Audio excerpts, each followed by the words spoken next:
너무 반가우시죠? 네. 매주 만나도 반갑고 주일날 이렇게 또 만나는 건 더욱더 반가운 것 같습니다. 저는 축구를 좀 좋아합니다. 그리고 대학교 가서도 수업으로 축구를 들었습니다. 그 축구 수업을 이렇게 들을 때 감독이셨던 교수님이 늘 하셨던 중심 메시지, 중요한 전략이라고 말하는 핵심 키워드는 원팀이라는 거였습니다. 한 팀. 어떻게 하면 이 축구에서 이길 수 있냐? 한 팀이 되면 이기고 한 팀이 안 되면 지는 겁니다.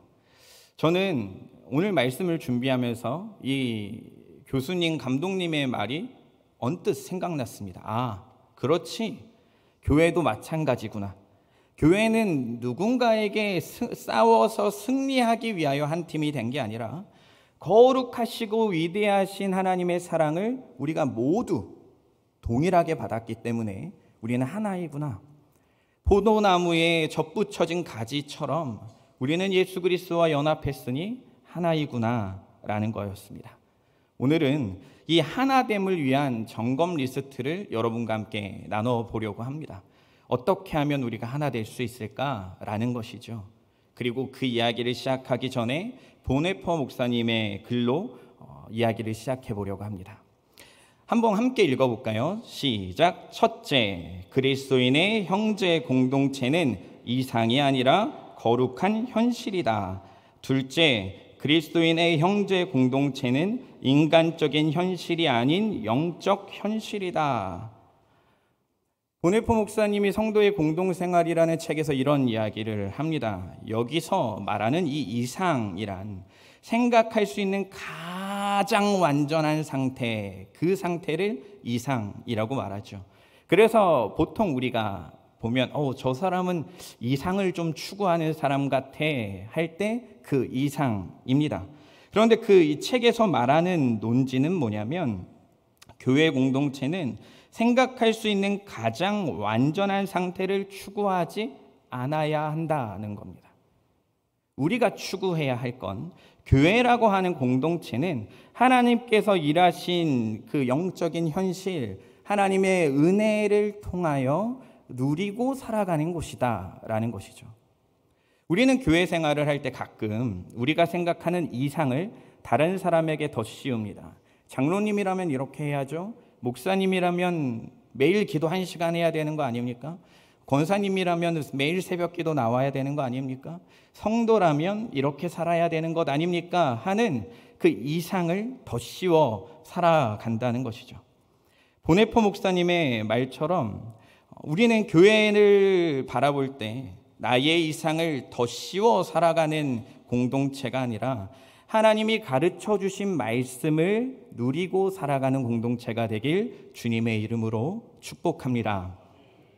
오늘은 이 빌립보서 2장의 말씀을 통해 교회의 하나됨을 생각해보고 우리가 점검해야 하는 것이 무엇인가, 우리가 하나 되려면 어떻게 해야 되는가에 관련된 3가지의 말씀을 함께 나누도록 하겠습니다. 한번 따라해 주시겠습니까? 나는 무엇으로 기뻐하는가? 네, 감사합니다. 이 4절의 말씀 한번 함께 읽어볼까요? 4절입니다. 시작. 각각 자기 일을 돌볼 뿐더러 또한 각각 다른 사람들의 일을 돌보아 나의 기쁨을 충만하게 하라. 아멘. 1절부터 빌립보서 2장 1절부터 4절의 핵심 문장은 나의 기쁨을 충만하게 하라라는 것입니다. 그래서 앞에 사랑이나 권면이나 어떤 것이나 마음을 같이 하고 하는 수많은 형용사의 목적은 뭐냐면 나의 마음의 기쁨을 충만하게 하라라는 그 표현인 것이죠. 여러분 혹시 바울 선생님이 이렇게 말하는 게 기분이 좀 어떠십니까? 나의 기쁨을 충만하게 하라라고 할 때 나는 바울의 기쁨을 충만하게 하기 위하여 최선을 다해야지 라는 생각이 드십니까? 아니면 좀 너무한 표현이라고 생각이 드십니까? 저만 이상할지 모르지만 저는 바울 선생님 왜 이러나 싶었습니다. 너무 폭력적이라는 생각이 들었습니다. 아니, 뭐 바울 선생님이 기쁜 건 바울 선생님이 기쁜 거고 제가 기쁜 건 제가 기쁜 것 아닙니까? 라는 생각이 들었는데 오늘의 본문에 그래서 원어로 찾아봤습니다. 뭐 도대체 무슨 뜻일까? 그랬더니 우리는 지금 나의 기쁨을 충만하게 하라라는 이 표현을 4절에서 읽고 있는데 원어에서는 이 나의 기쁨을 충만하게 하라라는 표현이 2절에 붙어 있습니다. 그래서 세번역 성경이나 쉬운 성경 모두 2절에 나의 기쁨을 충만하게 하라라고 명령한 이후에 말하는 겁니다. 마음을 같이 하는 것, 남을 나보다 높이는 것, 겸손하게 하는 것, 이런 것들을 하라는 것이죠. 그래도 좀 마음이 계속 불편합니다. 왜 자기의 기쁨을 이렇게 충만하게 하라고 하지? 그래서 빌립보서 1장부터 읽었습니다. 1장 3절을 보니 빌립보 교회를 통해 기뻐했습니다. 4절을 보니 빌립보 교회를 위해 기뻐하고 기도했습니다. 5절을 보니 복음을 위한 일에 참여하며 기뻐했습니다. 아하, 바울은 지금 빌립보 교회를 바라보며 기뻐했습니다. 그런데 이 빌립보 교회를 바라보며 기뻐하고 있는 도중에 충만하지 못한 뭔가의 문제가 있었던 것 같습니다. 여러분은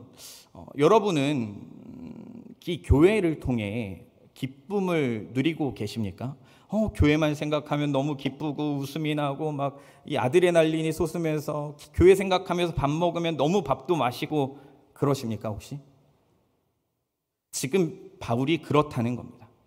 빌립보서는 기쁨의 서신이라는 별명을 가집니다. 그래서 기쁨이란 단어, 기뻐하다라는 단어가 16번이나 등장합니다. 이 짧은 기간에 16번이나 말하고 있는 것이죠. 개역 개정을 기준으로 해서 말이죠. 여러분은 혹시 이번 주에 어떤 것 때문에 기쁘셨습니까? 저는 이번 주에 나이키라고 하는 회사가 세일을 해서 기뻤습니다. 드디어 신난다. 누군가는 주식에 올라서 기쁠 수 있고 누군가는 자식이 승진해서 기쁠 수 있고 누군가는 나의 아팠던 몸이 회복돼서 기쁠 수 있습니다. 다시 한번 질문을 드립니다. 여러분, 이번 주에 무엇 때문에 기쁘셨습니까? 바울은 교회 때문에 기뻤고 바울은 하나님 때문에 기뻤는데 여러분, 우리는 지금 어떠냐는 겁니다. 교회의 하나됨을 위한 첫 번째 점검 리스트인 나는 무엇을 기뻐하는가의 이 질문은 여기에 있습니다. 우리는 주일에 와서 열심히 예배 드립니다. 굉장히 거룩해 보입니다. 그러나 평일날 운전을 하고 가다가 옆에서 끼어들면 아주 신나는 새로운 세상이 열리겠죠. 아이를 한 번 불렀습니다. 2번 불렀습니다. 4번, 5번 불렀는데 이 아이가 대답을 하지 않으면 자녀의 이름을 이고은이라고 부르면서 막 난리가 날 겁니다. 여러분, 우리는 성도라면 우리가 예수 그리스도의 십자가로 구원을 받았다면 한 주에 한 번은 예수님 때문에 기뻐야 되지 않겠습니까? 요한복음 17장 13절에 이런 말씀이 있습니다. 함께 읽겠습니다. 시작. 지금 내가 아버지께로 가오니 내가 세상에서 이 말을 하옵는 것은 그들로 내 기쁨을 그들 안에 충만히 가지게 하려 함이니이다. 아멘. 예수님께서는 죽으시기 전에 기도하셨습니다. 그리고 간구하셨습니다. 이 예수님의 기쁨이 우리 안에 충만하여지기를 바라셨습니다. 우리 안에 예수 그리스도의 기쁨이 가득한 것, 충만해지는 게 예수님이 죽으시기 전날 밤의 기도 제목이었다는 겁니다. 내 안의 기쁨은 나로 인한 기쁨이 아니라 예수로 인한 기쁨이요, 예수 그리스도께서 우리에게 부어주신 그 충만의 기쁨이어야 한다는 것입니다. 저는 중고등부 아이들을 가르치고 있습니다. 가끔씩 이 아이들을 가르치다 보면 기쁨을 주체하지 못하는 아이들을 발견합니다. 이번 여름 수련회를 데이작도라고 하는 인천에 있는 섬으로 갔습니다.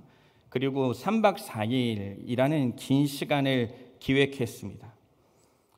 설문도 보내고 교사들에게도 물어보고 해서 진행이 됐죠. 제가 그래서 저희 아는 동역자들에게, 같이 공부했던 동역자들에게 기도 제목을 정리해서 보냈습니다. 기도를 부탁한다고. 그랬더니 그 사역자들이 뭐라고 말하냐면, 예배 시간이 이런 표현이 좀 그렇지만 이런 표현이었습니다. 미쳤어? 라는 것이었어요. 야, 서울 한복판에, 그것도 이대 옆에 있는 교회가 3박 4일 수련회를 한다는 게 말이 되냐는 것이었습니다. 요즘 중고등부 수련회는 1박 2일을 하고 아니면 원데이로 끝납니다. 그런데 교사들과 함께 기도하면서 도전했던 건 뭐였냐면, 아이들이 평생을 살아가는 동안 한 번쯤 믿음으로 도전해 볼 수 있는 시간이 필요하지 않겠냐라는 것이었습니다. 그리고 많이 기도를 하고 준비를 해서 갔더니 이 아이들이 참 많은 은혜를 누렸고, 그리고 세 번째 날 저녁에 기도회가 끝났는데 2시 반 정도였습니다. 한 7시간 집회를 한 거죠. 찬양하고 말씀 듣고 기도하고, 찬양하고 말씀 듣고 기도하고. 그래서 아이들이 기도가 끝나고 이제 셀러브레이션이라고 하나님을 뜨겁게 찬양하는데 한 3곡쯤 하니까 이제 선생님들이 말리기 시작했습니다. 야, 벌써 2시 반이 지났는데 이제 자자. 너네 수련회 간증문도 써야 되고 자자 그랬습니다. 그래서 정리가 됐는데, 이 아이들이 2시 반에 수련회 간증문을 쓰면서 뭘 했는지 아십니까? 저는 바울이 빌립보 교회에서 전도하다가 감옥에 들어갔다가 찬양해가지고 감옥 문 열리는 거 보시지 않았습니까? 저는 그때 보았습니다. 아이들이 수련회 간증문을 쓰면서 계속 찬양을 하는 겁니다. 찬양을 하고 찬양을 하고 찬양을 하고. 저는 그 장면이 이 바울이 감옥에서 불렀던 이 찬양의 모습 같았습니다. 지금 이 아이들은 이 하나님을 찬양하는 것이 제일 가치 있다라는 것을 느꼈고, 피곤하고 지치더라도 그 찬양을 했던 것이죠. 여러분, 다시 한번 질문을 드립니다. 하나님을 통해, 그리고 이 교회를 통해 이번 주 어떤 기쁨을 누리셨습니까? 이 교회의 하나됨을 점검하는 이 첫 번째 리스트는 나는 무엇을 통해 기뻐하는가입니다. 우리가 함께 이 스스로를 돌아보며 우리가 앞으로 살아갈 이 한 주에서는 교회를 통해, 하나님을 통해 기쁨이 가득하길 주님의 이름으로 축복합니다. 두 번째입니다. 함께 따라해 주시길 부탁드립니다. 한 마음을 추구하고 있는가? 네, 2절의 말씀 함께 읽겠습니다. 2절입니다. 시작. 마음을 같이하여 같은 사랑을 가지고 뜻을 합하여. 아멘. 한 마음을 추구하는가에 대한 이 논의는 2장에서부터 시작한 게 아닙니다. 1장 27절부터 28절 내용을 정리해보면 이렇습니다. 한 마음으로 그리스도의 복음에 합당하게 생활하라.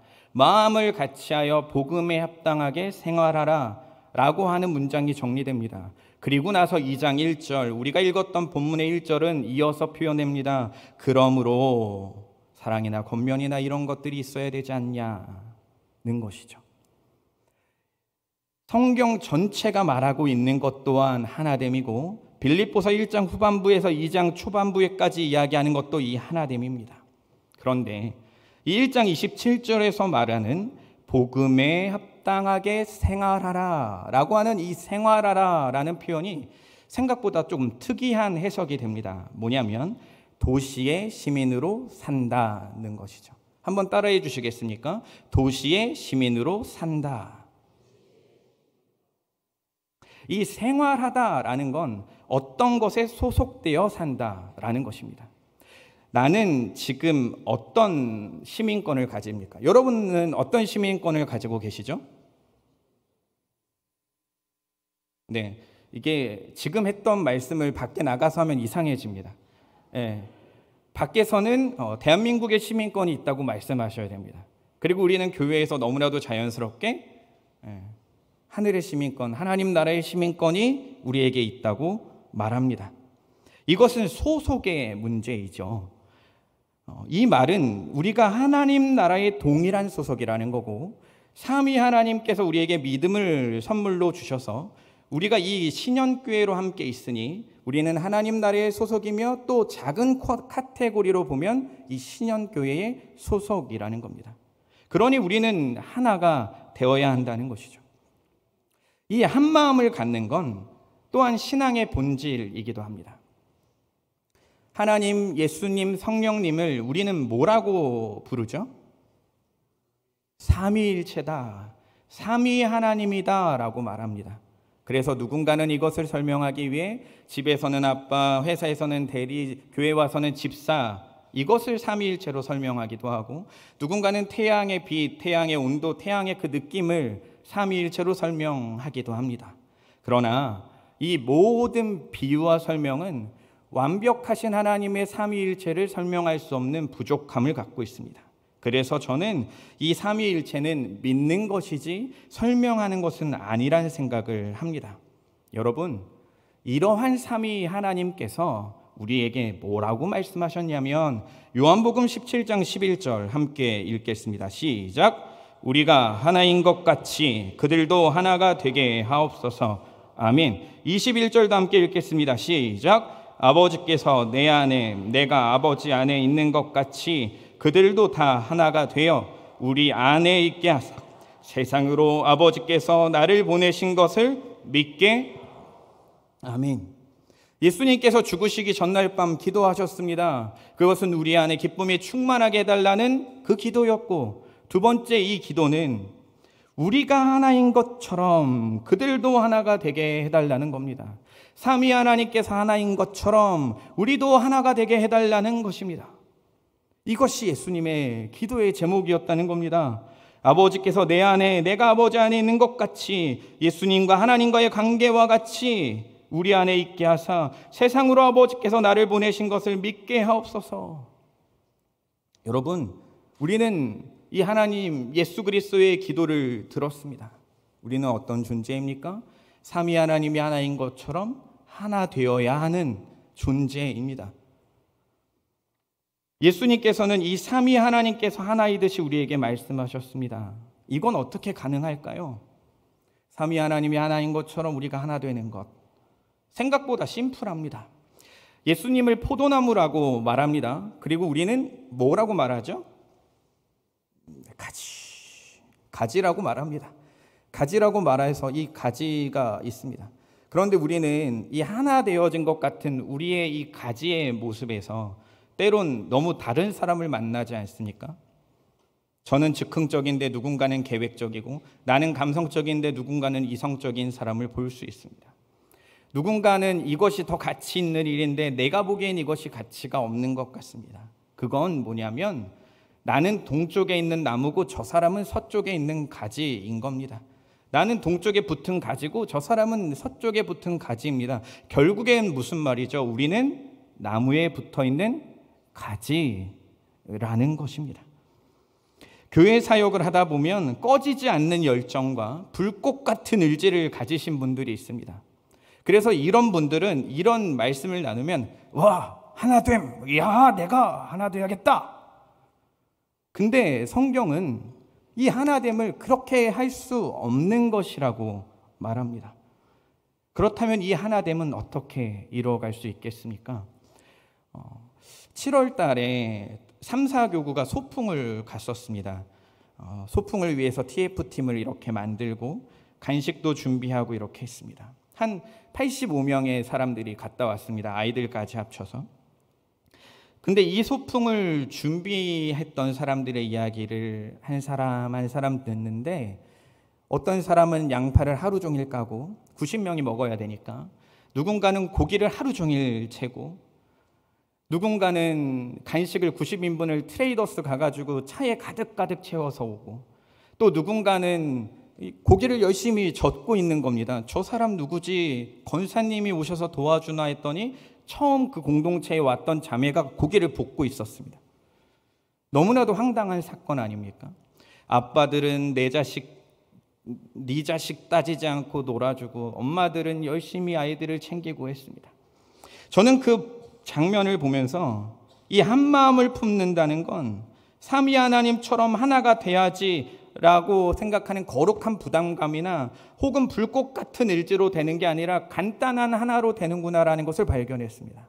뭐냐면 사랑입니다. 사랑.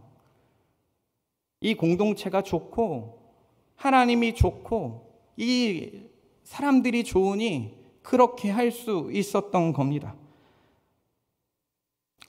여러분, 삼위 하나님의 어떠한 거룩하심을 닮아서 하나가 되기 위한 노력 너무나도 필요하죠.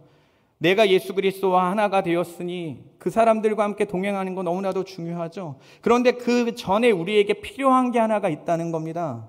그건 사랑이라는 겁니다.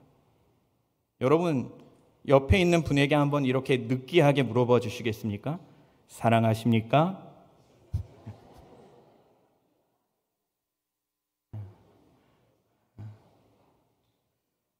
네, 사랑해야죠. 왜 우리는 서로 사랑해야 합니까? 교리적으로 보면 우리는 이어져 있기 때문입니다. 교회를 우리는 뭐라고 말하죠? 예수 그리스도를 머리로 한 지체라고 말합니다. 우리는 연결되어져 있습니다. 영적으로 연결되어져 있습니다. 우리가 믿지 않는 것이죠. 우리가 왜 한 사람 한 사람을 사랑해야 됩니까? 내 안에 예수 그리스도께서 들어와서 사시듯이 저 사람 안에도 누가 사시죠? 예수 그리스도께서 사십니다. 그럼 내가 저 사람에게 막대할 수 있을까요? 안 된다는 것이죠. 삼위 하나님의 하나됨도 우리의 하나됨도 동일한 속성을 가집니다. 이 사랑이라는 것이죠. 그리고 이 사랑은 삼위 하나님께서 우리에게 주신 그 사랑이고 우리는 그 사랑으로 다른 이들을 사랑할 수 있는 자들이 되었습니다. 그래서 여름 사역을 이제 마무리했는데 각 부서에서 열심히 식사를 준비해 주셨던 전도회 분들은 가서 뭘 하셨는지 아십니까? 아침하고 점심하고 저녁하고 설거지하고 아침하고 설거지하고 아침하고 설거지하고 저녁하고 설거지하고 이걸 2박 3일 3박 4일을 하는 겁니다. 이분들이 왜 이렇게 할 수 있었겠습니까? 삼위 하나님의 거룩한 부담감을 가진 걸 수도 있고 그 안에 하나님의 사랑이 있고 하나님이 함께 하시니 나도 그렇게 섬겨야겠다일 수도 있고 그러나 제일 쉽고 제일 가치 있는 기준은 사랑 때문이죠. 여러분, 우리 안에 이 사랑이 회복되어지길 축복합니다. 열정도 식고요. 의지도 꺾이는 순간이 있습니다. 그때는 우리 안에 무엇을 채워달라고 기도해야 되냐면 불꽃 같은 의지와 열정이 아닌 하나님의 사랑을 채워달라고 기도할 때입니다. 우리 이어서 함께 보도록 하겠습니다. 세 번째입니다. 남을 나보다 높이고 있는가? 한번 함께 읽어보겠습니다. 남을 나보다 높이고 있는가?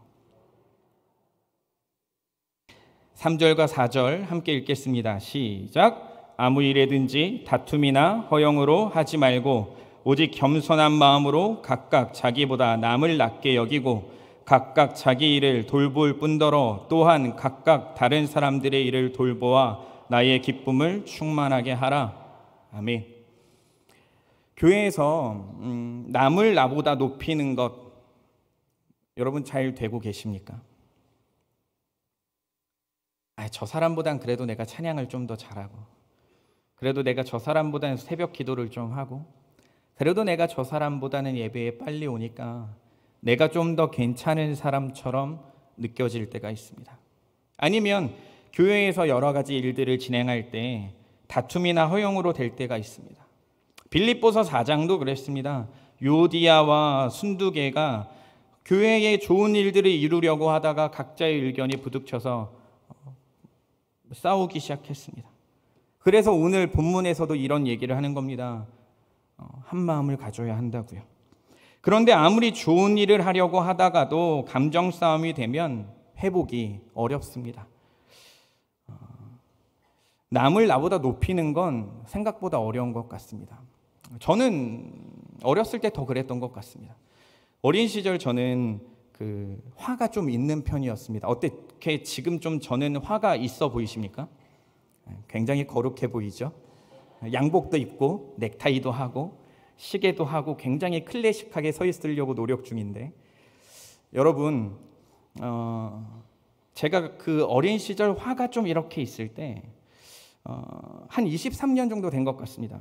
교회에서 드럼을 치면 안 된다는 권사님의 이야기를 들었습니다. 고등부 찬양팀하고 드럼 치고 이렇게 막 열심히 찬양을 했는데 한 권사님이 문을 벌쩍 열더니 아유, 사탄이나 찬양하는 드럼을 가지고 찬양을 하고 있어! 그랬습니다.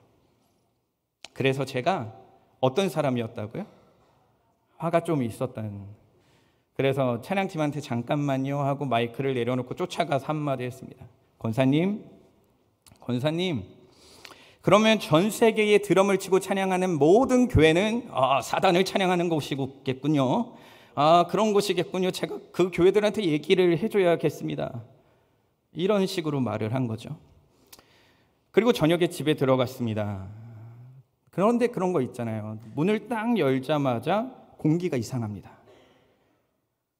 그리고 저 앞에 야구바다가 이렇게 딱 정갈하게 그 방석 위에 딱 있었습니다. 저는 깨달았습니다. 뭔가 내가 실수했구나. 저는 그 드럼 얘기가 실수라고 생각하지 않았습니다. 그리고 뚜벅뚜벅 들어가서 앉았죠. 아버지가 얘기하시는 겁니다. 뭘 잘못한 건 없니? 그래서 그 드럼 얘기를 했습니다. 전 잘못했다고 생각하지 않는다고. 그랬더니 아버지가 이 본문의 말씀을 읽어주셨습니다. 아무 일에든지 다툼이나 허영으로 하지 말고 오직 겸손한 마음으로 각각 자기보다 남을 낮게 여기고. 그래서 제가 아버지한테 따졌습니다. 제가 뭘 잘못했습니까?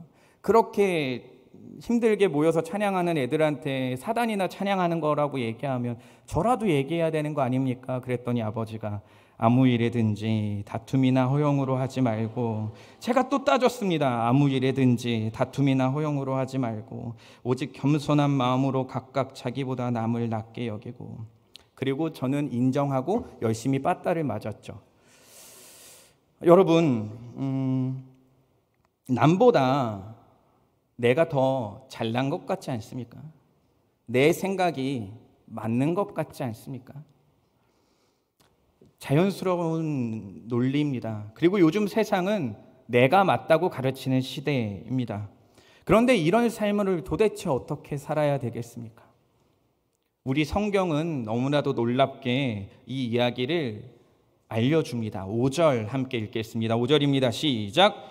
너희 안에 이 마음을 품으라. 곧 그리스도 예수의 마음이니. 아멘. 어떻게 하면 남을 나보다 높게 여기고 겸손하게 하고 다른 사람들을 돌아보고 다툼이나 허영으로 하지 않을 수 있냐면 내 마음이 예수의 마음이 되어야 한다는 겁니다.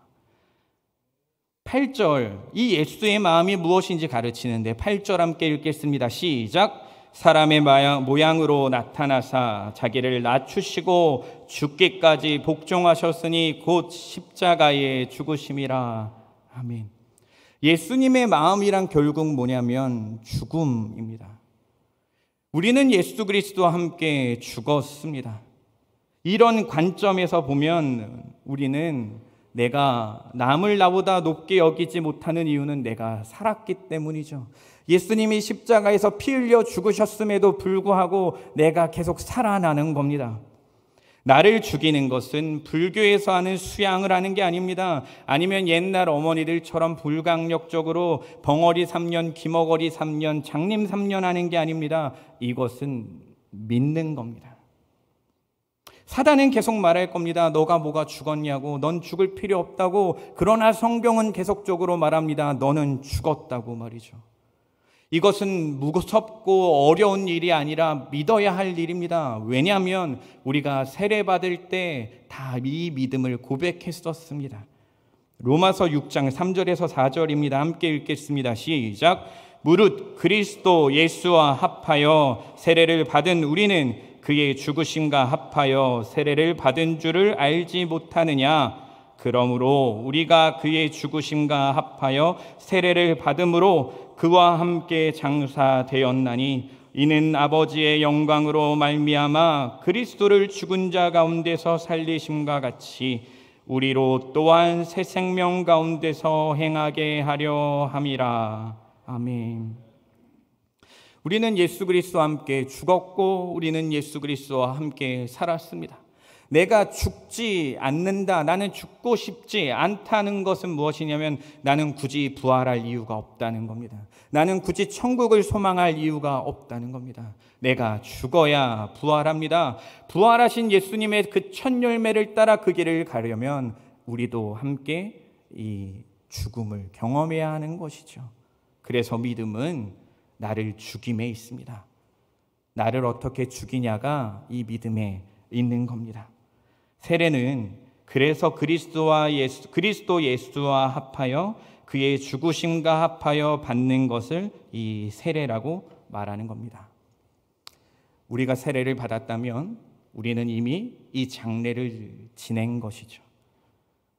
세례를 받았다는 말은 나는 이 죽음을 받았다는 겁니다. 나의 죽음을 받아들인다는 겁니다.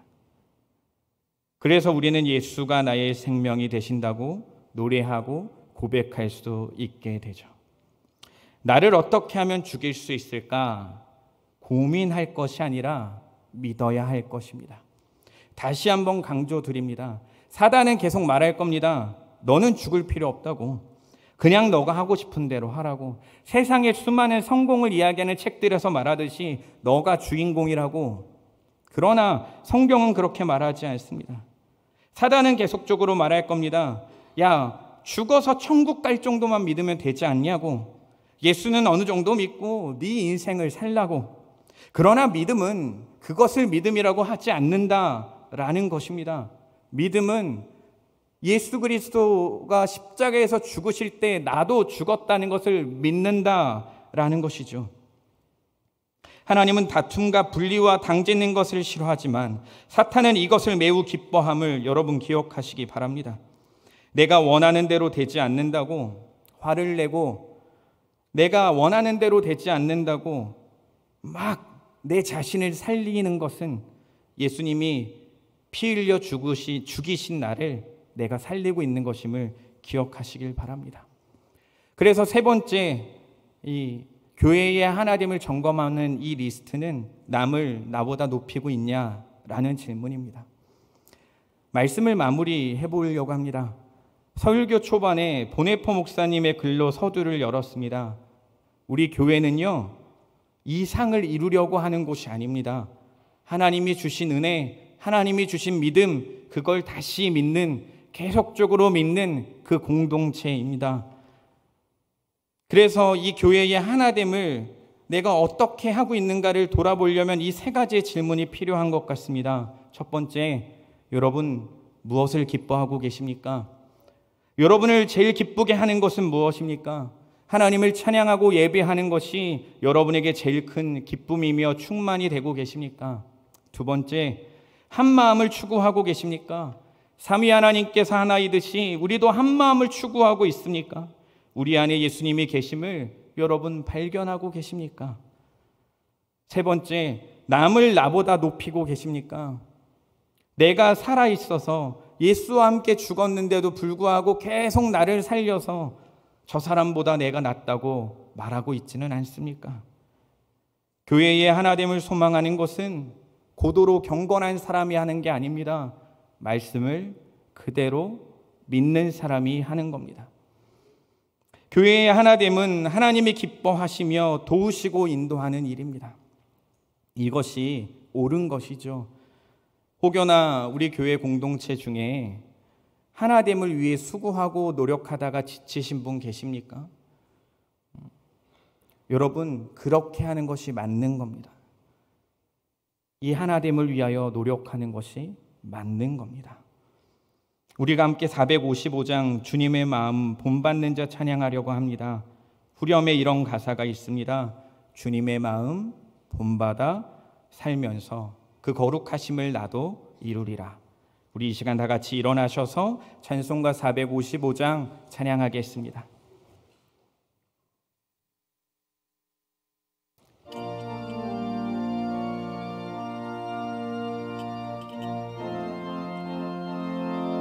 주님의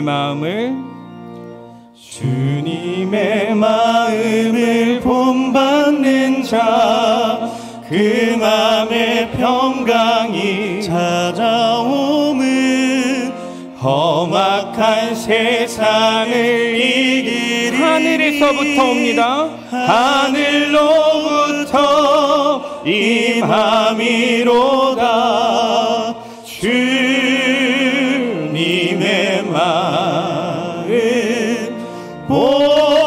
본받아 살면서 그 거룩하신 나도 주 모습 내 눈에 안 보이며 주 모습 내 눈에 안 보이며 그 음성 내 귀에 안 들려도 내 영혼 날마다 주를 만나 신령한 말씀 늘 배우도 주님의 마음 주님의 마음 그 마음을 본받아 살면서 그 거룩하신 나도 이루리. 가는 길 거칠고 험하여도 내 맘에 불평이 없어지는 십자가 고난을 이겨내신 주님의 마음 본받음이라. 주님의 마음 본받아 살면서 그 거룩하신 나도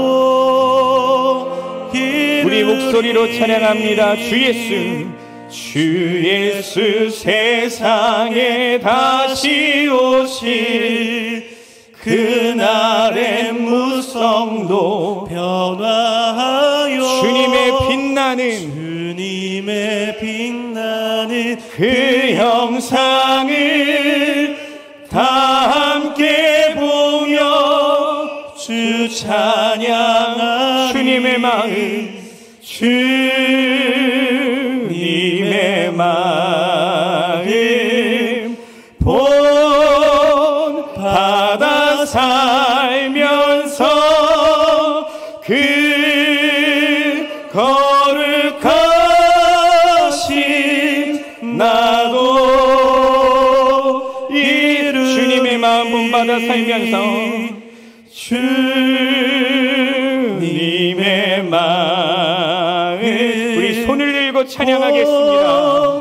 받아 살면서 그 거룩하신 하나님 거룩하신 나도 이루리. 세상은 말합니다. 하나 될 필요 없다고, 너가 주인이라고. 그러나 성경은 말합니다. 하나 되어야 한다고. 예수님이 그것을 위하여 죽으셨다고.